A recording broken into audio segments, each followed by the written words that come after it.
కడప కార్పొరేషన్లో డివిజన్ల విభజన పలు విమర్శలకు దారితీస్తున్నటువంటి పరిస్థితి. ఏదైతే డివిజన్ల విభజనలో అటు పారదర్శకంగా వ్యవహరించలేదు, ఏదైతే డివిజన్ల విభజనలో కూడా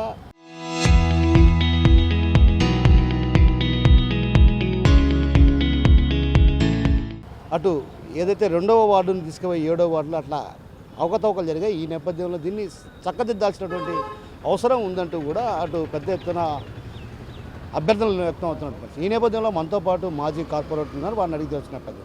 చెప్పండి, అసలు డివిజన్ల పునర్విభజన అసలు ఎందుకు విభజించాలనుకుంటున్నారు, అసలు ఏంటి విషయం? మొట్టమొదటిగా రాష్ట్ర ప్రభుత్వానికి ప్రత్యేక ధన్యవాదాలు తెలపాలి.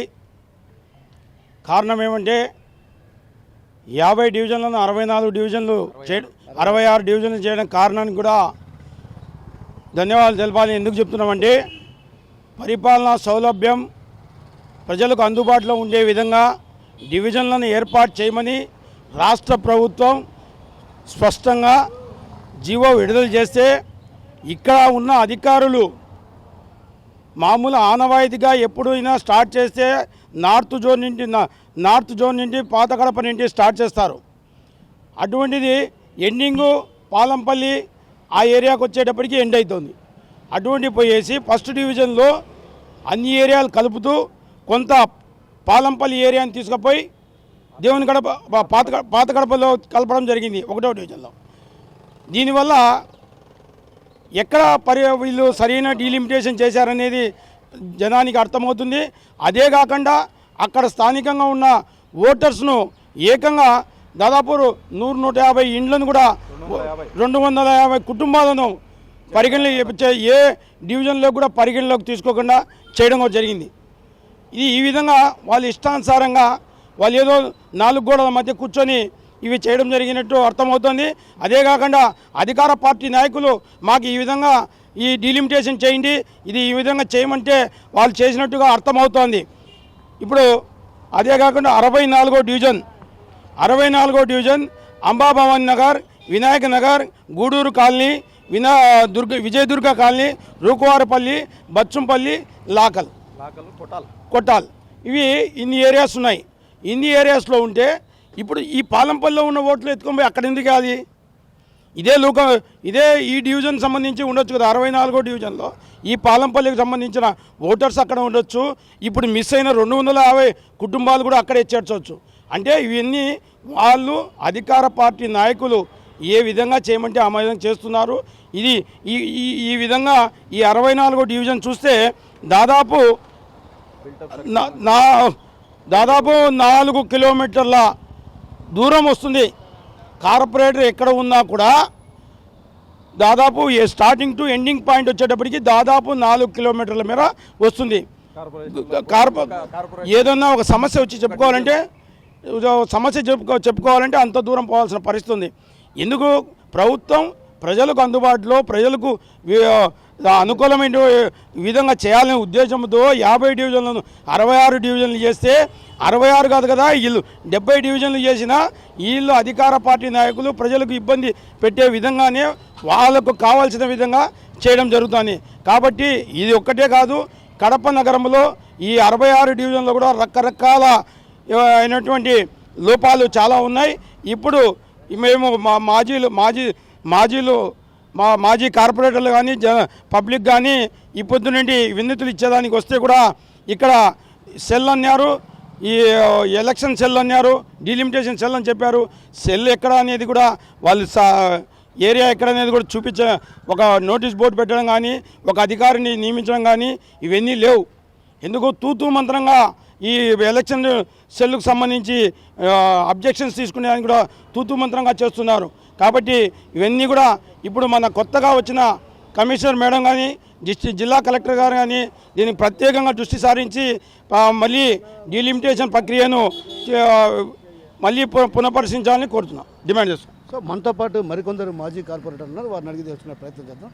చెప్పండి, ఎలా చూడాలి అసలు డీలిమిటేషన్ ప్రక్రియ అనేది పారదర్శకంగా జరగలేదన్నటువంటి వాదనలు వినిపిస్తున్నాయి. ఎలా చూడాలి అసలు? 100కి 100% ఇది సత్యం. ఎందుకంటే 50 డివిజన్లను తీసుకుని పోయి 66 డివిజన్లు చేసినారు. కొంతమంది స్వాగతిస్తున్నారు, కొంతమంది వ్యతిరేకిస్తున్నారు. దీనికి ముఖ్య కారణం ఏమిటంటే కార్పొరేటర్ అన్నటువంటిది ఒక 5,000 6,000 లోపల ఓట్లలో ఉంటారు. కానీ ఇక్కడ వీళ్ళు డీలిమిటేషన్ ఏ విధంగా చేశారంటే మ్యాప్ ఉంది ఒకటి, ఆ మ్యాప్కు సంబంధించినటువంటి డోర్ నెంబర్లు ఉంటాయి, దానికి దీనికి పొంతనే లేదు. ఇప్పుడు ఉదాహరణకు ప్రతి డివిజన్లో 4,000 నుంచి 5,000 ఓట్లు రావాలా, జనాభా రావాలని ఉంది. కానీ ఇక్కడ ఏముందంటే 21వ డివిజన్కు సంబంధించి కొత్తగా చేసినటువంటి దాంట్లో 21వ డివిజన్, 25వ డివిజన్, 66వ డివిజన్కి సంబంధించి 2,000, 3,000, 3,500 ఓట్లు మాత్రమే ఉన్నాయి. అంటే దీంట్లో ఏమవుతుంది, పాపులేషన్ అన్నమాట. దీంట్లో ఏమవుతుంది, చిన్న పిల్లోళ్ళు, ఓటు రాని హక్కు పిల్లోళ్ళు వాళ్ళందరూ పోతే ఆ 2,000కు సంబంధించిన ఓట్లు ఎన్ని ఉంటాయి, దాదాపు ఒక 1,500 రూపాయలు. అంటే కౌన్సిలర్ కన్నా కార్పొరేటర్ తక్కువ, కార్పొరేటరు కౌన్సిలర్ కన్నా తక్కువ అనేది ఇక్కడ చూపించడం జరిగింది. మరొకటి ఏమిటంటే సాక్షాత్తు ఇప్పుడు నా డివిజన్కు సంబంధించినటువంటి దాంట్లోనే ఏమైంది, వాళ్ళు మ్యాప్ ఇచ్చినారు, ఆ మ్యాప్కి సంబంధించి ఈ డోర్ నెంబర్ నుంచి ఈ డోర్ నెంబర్ వరకు అన్నారు. ఆడికి పోయి చూస్తే ఆ డోర్ నెంబర్లే లేవు, గతంలో లేవు, ఇప్పుడు లేవు, జరగబోయే రోజుల్లో కూడా ఆ డోర్ నెంబర్లు యాడనేది కనపడవు. నేను సాక్షాత్తు ఇక్కడ ఉన్నటువంటి చాలామంది అధికారులు అడిగా, అంటే అన్నా మీకు అబ్జెక్షన్ ఏదైనా ఉంటే రేజ్ చేయండి అన్నారు. రేజ్ చేద్దామంటే ఇక్కడ డీలిమిటేషన్కి సంబంధించినటువంటి సెల్ పెట్టినాము, ఇక్కడ ఇవ్వండి అన్నారు.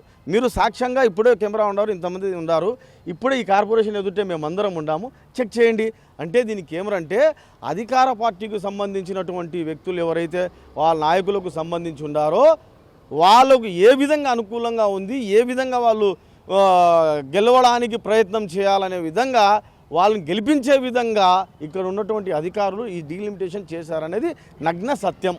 అంతేకాదు మీరు పోయి కడపలో ఎక్కడ అడిగినా ఏం చేసినా ఒక బర్త్డేలకో ఏదైనా శుభకార్యాలకో కేక్ కట్ చేస్తారు. ఆ విధంగా ఒక డివిజన్కు ఉన్నటువంటి డివిజన్కు కట్ చేసి ఆ ముక్క ఈ ముక్క తీసేసి వాళ్ళు లబ్ధి పడే విధంగా ఆ కేకులు కట్ చేసుకొని వాళ్ళు ఆనందపడుతున్నారు. ప్రజలు ఇవన్నీ గమనిస్తున్నారు. దీనికి సంబంధించినటువంటి మేము మాజీ కార్పొరేటర్లు అయినటువంటి ప్రతి ఒక్కరూ, అంతేకాకుండా మా డివిజన్లో అనేక డివిజన్లలో కడపలో ఉన్నటువంటి ప్రతి పౌరుడు చెప్తున్నాడు, ప్రతి ఒక్కరూ చెప్తున్నారు, అయ్యా ఇదేంది, ఇది ఇంత అన్యాయము, ఇక్కడ ఒక డోర్ నెంబర్ ఉంది, ఈ పక్కనే ఉన్న డోర్ నెంబర్ తీసుకొని పోయి దేవుని గడపలో కలుపుతారు, ఆ దేవుని గడపలో ఉన్నటువంటి డోర్ నెంబరు ఎరమక్పల్లిలో కలుపుతారు. అంటే 4-5 కిలోమీటర్లు ఈ పిల్లోడు తిరుక్కుండే లోపలికే, ఆ కార్పొరేటర్ వచ్చే లోపలికే అక్కడ పని జరుగుతుందా లేదా? ఎప్పుడైనా ఇది పరిపాలన సౌలభ్యం కోసం చేస్తారు, పరిపాలన కష్టతరం చేసేదానికే ఈ డీలిమిటేషన్ను ఇక్కడ ఉన్నటువంటి కార్పొరేషన్ అధికారులు చేశారు. వీళ్లకు అవగాహన ఉందా లేదా అని అడుగుతున్నా. మరి అంతేకాకుండా 2011 జనాభా ప్రతిపాదికన తీసుకొని ఆ తర్వాత 2026కు సంబంధించినటువంటి ఓట్లు ఉన్నాయి, దానికి సంబంధించి ఆ జనాభాకు సంబంధించి చేయమన్నారు. కానీ దానికి పరిగణలోకి తీసుకోలే. ఆ జీవోకు ఎక్కడ తుంగలో దొక్కి వీళ్ళే జీవో ప్రొడ్యూస్ చేసి రాష్ట్రం ప్రభుత్వం ఇచ్చినటువంటి ఎన్నికల కమిషన్ ఇచ్చినటువంటి దాన్ని పక్కన పెట్టి నేనే ఎన్నికల అధికారి లాగా ఇక్కడ ఉన్నటువంటి అధికారులు చేశారనేది ఊచా తప్పకుండా మాకు దీన్ని బట్టి ఈ పేపర్ వాళ్ళు ఇచ్చినటువంటి డివిజన్ డీలిమిటేషన్లను బట్టి అర్థమవుతుంది. తప్పకుండా దీని మీద మేము న్యాయ పోరాటానికి పోతాం, అబ్జెక్షన్లు రేస్ చేస్తాం. తప్పకుండా మళ్ళీ వీళ్ళు ఇవన్నీ క్యాన్సిల్ చేసి మళ్ళా కొత్తగా దీనిఅందరినీ ప్రతిపాదించేంత వరకు ఇవన్నీ మేము చేస్తామని తెలియజేసుకుంటున్నాం. న్యాయాన్ని న్యాయంగా చేయండి, ఎవరికో మెప్పు కోసం మీరు చేసుకుంటే మీ మీదకే అది వస్తుందన్నది మర్చిపోద్దని కొంతమంది అధికారులకు తెలియజేస్తున్నాం. సో మరో కార్పొరేటర్ ఉన్నారు, మాజీ కార్పొరేటర్ ఉన్నారు, ఆయన తెలుసుకునే ప్రయత్నం చేద్దాం. చెప్పండి మల్లి గారు, అసలు మీ డివిజన్కు తీసుకోవచ్చు, అదేవిధంగా కొన్ని డివిజన్లు ఏదైతే ముక్కలు చేసి, అంటే ఒక రకంగా కేకుని ఏ విధంగా అయితే ముక్కలు చేసి ఒక్కొక్క ముక్కను అట్లా విడదీశారన్నటువంటి భావన మీ మాజీ కార్పొరేటర్లు వ్యక్తం చేస్తున్నారు. ఎలా చూడాలి దీన్ని? ఇది పూర్తిగా పరిపాలనా సౌలభ్యం కోసం 50 నుండి 66 చేశామని ప్రభుత్వం ఇచ్చి జీవో ఇచ్చి పరిపాలనా సౌలభ్యం కోసం చేయమని ఇస్తే కడప నగరపాలక సంస్థ టౌన్ ప్లానింగ్ విభాగం వాళ్ళు పరిపాలన అస్తవ్యస్తం చేసే విధంగా ఇవి చేయడం జరుగుతుంది. ఈరోజు ఈ డివిజన్లో చూసుకుంటే ఇదిగో తల అంటే అదిగో తోక అని తలను తోకని ఎతకచ్చి ఒక చోట కలిపి ఒక డివిజన్ అని చేయడం జరిగింది. ఇది చాలా దుర్మార్గమైన చర్య. ఎందుకంటే దీనివల్ల ప్రజలు రాబోయే కాలంలో చాలా ఇబ్బందులు పడే అవకాశం ఉంటుంది. ఎక్కడైనా ఒక వార్డు అంటూ ఉంటే దానికి ఒక హద్దులు ఉండాలి, లెఫ్ట్ రైట్ ఏమున్నాయి ఏమి అని. అసలు నార్త్ ఈస్ట్ నుండి ఫస్ట్ తీసుకోవాలి. 2005 నుండి ఎప్పుడు స్టార్ట్ చేసినా కూడా నార్త్ ఈస్ట్ నుండి వస్తున్నారు. అలా అని కాకుండా వీళ్ళు విచ్చలవిడిగా ఎట్లా అంటే అట్లా చేస్తే టౌన్ ప్లానింగ్ విభాగం వాళ్ళు అందులో మాకు తెలిసిన సమాచారం ఏంటంటే టౌన్ ప్లానింగ్ విభాగంలో ఒక కీలక అధికారిని సైతము పక్కన పెట్టి ఇవన్నీ ఒక 2-3 కింది స్థాయి అధికారులు, ఒక కంప్యూటర్ ఆపరేటరు, ఒక 2 సచివాలయ సెక్రటరీలను ఎత్తుకొచ్చి వాళ్ళకి ఇచ్చినంత విలువ వాళ్ళకు మొత్తము డిసైడ్ చేయమని చెప్తూ ఆ కీలక అధికారిని కూడా పక్కన పెట్టడం జరిగిందని మాకు వచ్చిన ఇన్ఫర్మేషన్. ఇలా చేయడం వల్లనే ఇలా తలాతోక లేకుండా చేశారు. ఇప్పుడైనా ఇప్పుడు కొత్తగా కుమారి భావన ఐఏఎస్ గారు కమిషనర్గా ఈరోజు ఎఫ్ఏసి తీసుకున్నారని తెలిసింది. చాలా సంతోషకరం. మేడం, మీకు చేతులెత్తి నమస్కారం చేస్తున్నాము. మీరు ఒకసారి పర్సనల్గా ప్రతి వార్డు విజిట్ చేసి ఇది జరిగిన దీనిపైన అంతా మొత్తము కులంకుశంగా చర్చించి వీళ్ళు చేసిన తప్పొప్పులను రైట్ చేయాలి. ఎందుకంటే ఇప్పుడు నా డివిజన్ తీసుకుంటే భరత్ నగర్లో దాదాపు ఒక 600 నుండి 800 ఓట్లను ఎక్కడా చూపించలేదు. భరత్ నగర్ కంప్లీట్గా మ్యాప్లో లేకుండా చూసినారు. కడప మ్యాప్లో లేకుండా మన సుబ్రెడ్డి కాలేజ్ ఎదురుండే భరత్ నగర్ను కడప మ్యాప్లోనే చూపించలేదు. ఇది చాలా దారుణము. దాన్ని కంప్లైంట్ ఇస్తే ఊరిగా జస్ట్ సీల్ వేసిస్తున్నారు. ఆ సీల్కు నెంబర్ లేదు, ఆ కంప్లైంట్కు నెంబర్ లేదు. ప్రతి కంప్లైంట్ ఆ రోజు సాయంత్రానికి ఎన్ని కంప్లైంట్లు వచ్చినాయి, ఏమొచ్చినాయని మున్సిపల్ యాప్లో కానీ మున్సిపల్ గ్రూపుల్లో కానీ పత్రికా విలేకరులకు కానీ ఎన్ని వచ్చినాయి కంప్లైంట్స్, ఎన్ని పరిష్కరిస్తున్నాం, ఎన్ని చూస్తున్నాం, ఎన్ని ఎవరి టేబుల్ మీదకి పోయినాయి అన్న ఒక సమాచారము మాకంటే ఇవ్వలేదు. కనీసం పత్రికా విలేకరులకు, పత్రికా వాళ్లకు, కలెక్టర్ గారికి, అధికారుల కన్నా ఈ సమాచారం ఇవ్వవలసిందిగా కోరుతున్నాం. ఎందుకంటే కొత్తగా ఒక ఐఏఎస్ ఆఫీసర్ను వేశారు. మేడంను చూసైనా మీరు ఇంకైనా ఈ చేసిన తప్పొప్పులను ఎంతవరకు ఏదో చేశారు. ఐఏఎస్ ఆఫీసర్ కాదు, మీ టౌన్ ప్లానింగ్ వాళ్ళు వీళ్ళు అధికారులు ఇష్టానుసారం చేశారు. సో ఇప్పుడు మేడం గారు వచ్చారు. కనీసం ఐఏఎస్ అన్న ఆ 3 అక్షరాలకు మీకు విలువ ఇచ్చైనా ప్రతి చేసిన తప్పునండి సరిదిద్దుకోండి. దట్టు మేము ఇచ్చిన ప్రతి కంప్లైంట్ను మాకు తపాల్లో కానీ పోస్ట్లో కానీ మాకు జవాబు చెప్పాలి. అందులో మాకు కనీసం ఊరికే సీల్ వేసి ఇవ్వకుండా గుడ్డోడు గుడ్లో రాయేసినట్టు ఒక సీల్ వేసి ఇవ్వకుండా దానికి మేము ఇచ్చిన కంప్లైంట్కి ఒక నెంబరు, ఒక సంతకం అనేది కూడా లేకుండా ఇవ్వడం చాలా దారుణము.